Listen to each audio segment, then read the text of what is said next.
On its release day, it immediately pivoted from one of most hotly anticipated new games to one of that year's biggest debacles. As there were so many bugs ruining the game, that Sony even removed the game from its digital store entirely. Users of social networks and forums complained about constant drops in frame rate, regular freezes, periodic crashes, slow loading of textures and other troubles. Role-playing action Cyberpunk 2077 from CD Projekt Red was marked by problems and many bugs of varying severity. But as it turned out later, CD Projekt Red is not the only one to blame. The blame for the unsuccessful release of Cyberpunk 2077 lies at the testing studio Quantic Lab from Romania, but about that a little later.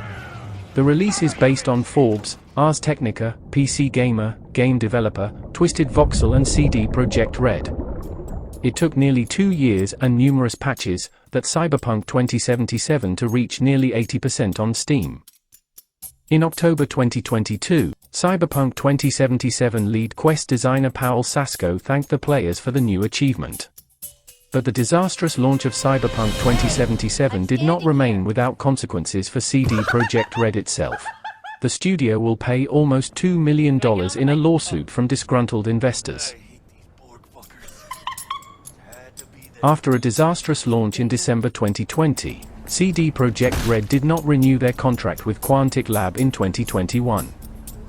I also doubt that any of these developers will not trust Quantic Lab in the future. The testing studio was misleading CD Projekt Red about the real state of affairs. PC Gamer interviewed several Quantic Lab employees, including former ones. According to them, Quantic Lab was lying to customers. Romanian testing studio over-exaggerated the size of the team working on Cyberpunk 2077. Only 10 people who worked on Cyberpunk 2077 had testing experience, and of those 10, there were none with more than a year of experience. That was amazing! CD Projekt Red was getting thousands of relatively pointless bug reports which took up a lot of time, and caused game-breaking issues to not be found or prioritized. Several employees also informed PC Gamer of Quantic Lab's high turnover rate and toxic work culture. Often, Quantic would bring in staff by snatching up recent graduates.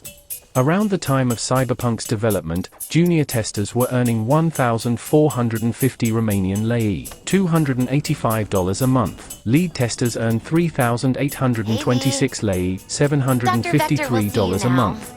Some testers who left Quantic Lab are burnt out completely, with one saying that their time at the studio made me hate games.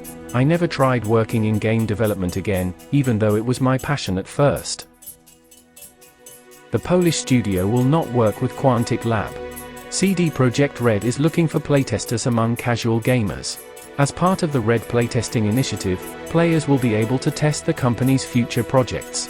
If you live in Warsaw, Boston, or Vancouver, sign up via your GOG account and, if you are selected, you'll become a playtester for not only the upcoming sequel to Cyberpunk 2077 codenamed Project Orion, but several upcoming games in the Witcher franchise. But this is the next plot of the video.